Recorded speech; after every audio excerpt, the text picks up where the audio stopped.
Sahabat rohani yang dikasihi Tuhan, Shalom.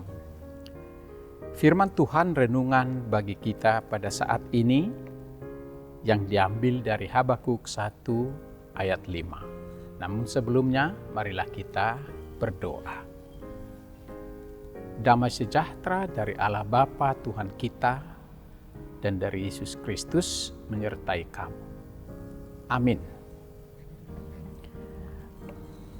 Dari Habakuk 1 ayat 5, demikian firman Tuhan.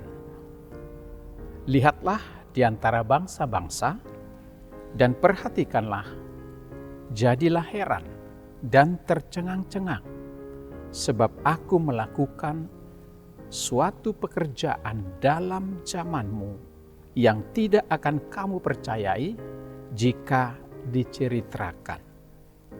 Demikian firman Tuhan.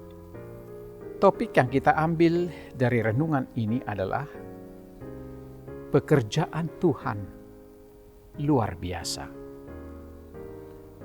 Selama Perang Dunia Kedua, Perdana Menteri Inggris Winston Churchill dan Presiden Franklin Roosevelt memimpin Inggris Raya dan Amerika Serikat untuk memerangi Nazisme dan Fasisme.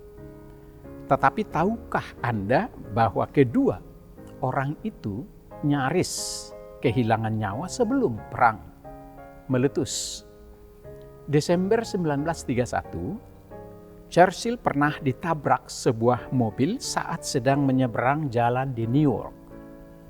Sedangkan di Miami, pada Desember 1933, sebuah peluru diarahkan kepada Roosevelt, meleset dan menewaskan orang yang berdiri di sampingnya. Kedua pemimpin itu seharusnya sudah tewas, tetapi mereka selamat dari kematian. Mengapa hal itu bisa terjadi? Karena Allah masih menginginkan mereka hidup untuk memimpin negara mereka, bahkan dunia ini, dalam mengakhiri Perang Dunia Kedua dan mengalahkan musuh yang jahat. Sahabat rohani yang dikasihi Tuhan, meskipun Roosevelt wafat sebelum perang usai, tetapi ia bersama Churchill dan Joseph Stalin adalah arsitek utama strategi Big Three untuk mengalahkan poros Jerman, Italia, dan Jepang. Dan Harry Truman yang menggantikan Roosevelt mengambil keputusan yang krusial di akhir perang dan menandai berakhirnya konflik terbesar dalam sejarah dunia itu. Setelah Jepang menyerah dan sebelum sekutu datang, vakum kekuasaan ini dimanfaatkan oleh Soekarno dan Hatta untuk memproklamirkan kemerdekaan Indonesia pada tanggal 17 Agustus 1945 yang secara resmi menandai berdirinya negara Indonesia sebagai dampak langsung berakhirnya Perang Dunia Kedua di Asia.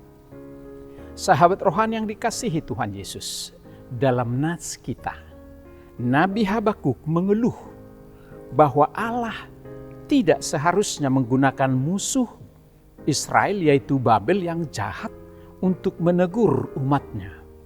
Habakuk mengeluh tentang kekerasan dan ketidakadilan yang dilakukan orang-orang di sekitar mereka.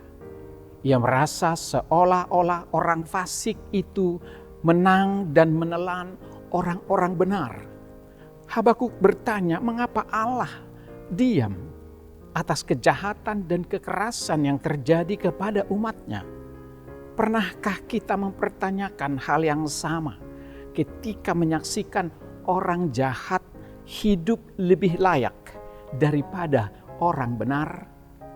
Tetapi Allah meyakinkan Habakuk bahwa dialah yang memakai bangsa Babel atau Kasdim yang kejam sebagai alatnya untuk menghukum umatnya Israel atas dosa dan ketidaktaatan mereka.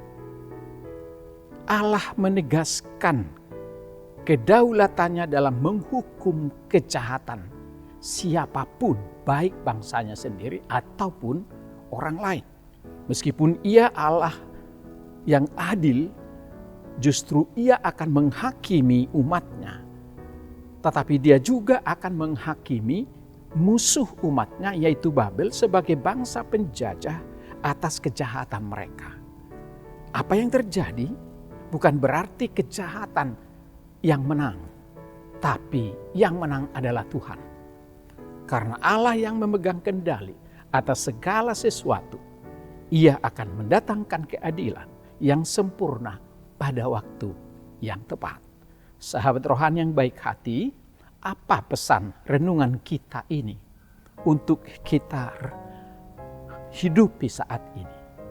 Ketika Anda atau saya mengalami penderitaan, kesusahan, dan korban kejahatan, menjadi mengaburkan wajah Allah dari pandangan kita, ketidakmampuan kita melihat bukan berarti bahwa Allah tidak bekerja.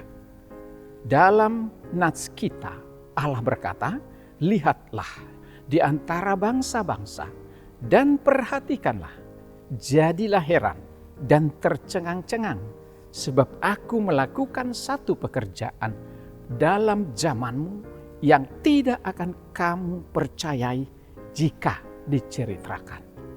Meski kejahatan tampak menang di tengah-tengah kita di dunia ini, di balik surga Allah selalu bekerja untuk merencanakan hal yang besar, bahkan menggunakan caranya yang heran, yang mengejutkan, yang seringkali kita tidak percaya dan fahami. Karena jalan-jalan Tuhan tidak ada yang bisa memahami. Itulah yang terjadi. Apakah yang sedang Anda alami saat ini? Ingat bahwa jalan Tuhan adalah jalan yang terbaik, yang tidak dapat kita selami. Tidak terselami jalan-jalan Tuhan. Allah mendorong kita untuk tetap hidup dengan iman yang teguh kepadanya, sekalipun di tengah-tengah banyaknya masalah dan persoalan hidup. Ketika berbagai kejadian dunia membuat kita hampir-hampir putus asa, tinggalkan semua itu dan mari baca firman Tuhan, renungkan, perhatikan. Karena akhir kisahnya sudah dituliskan oleh Allah yang Maha Kudus, bahwa kejahatan tidak akan pernah menang. Kitalah sang pemenang ketika kita hidup dalam persekutuan dengan Tuhan di dalam Kristus dan mengandalkan kuasa-Nya dan bukan kekuatan diri kita sendiri. Tidak terselami jalan-jalan Tuhan. Percayalah, selamat berjuang. Tuhan memberkati kita. Amin. Kita berdoa. Bapa Surgawi, terima kasih atas sapaan firman-Mu pada saat ini. Mengingatkan kami bahwa jalan Tuhan sungguh tidak terselami oleh pikiran dan hati kami. Maka kami harus percaya setiap apa yang terjadi kepada kami. Jika kami serahkan kepada Tuhan, maka Tuhan akan bekerja untuk mendatangkan kebaikan bagi kami sekalipun jalan itu sulit kami pahami.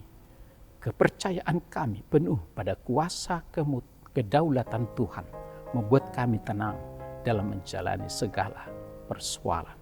Terima kasih Tuhan, berkati kami hari ini bersama anak-anak kami dan keluarga. Kiranya kasih-Mu melengkapi kami dan jadikan kami anak-anak Tuhan yang selalu percaya bahwa jalan Tuhan selalu merupakan jalan yang terbaik. Kami harusnya bersyukur dalam segala hal karena Tuhan selalu ada untuk kami. Dalam nama Tuhan Yesus kami berdoa dan mengucap syukur. Amin.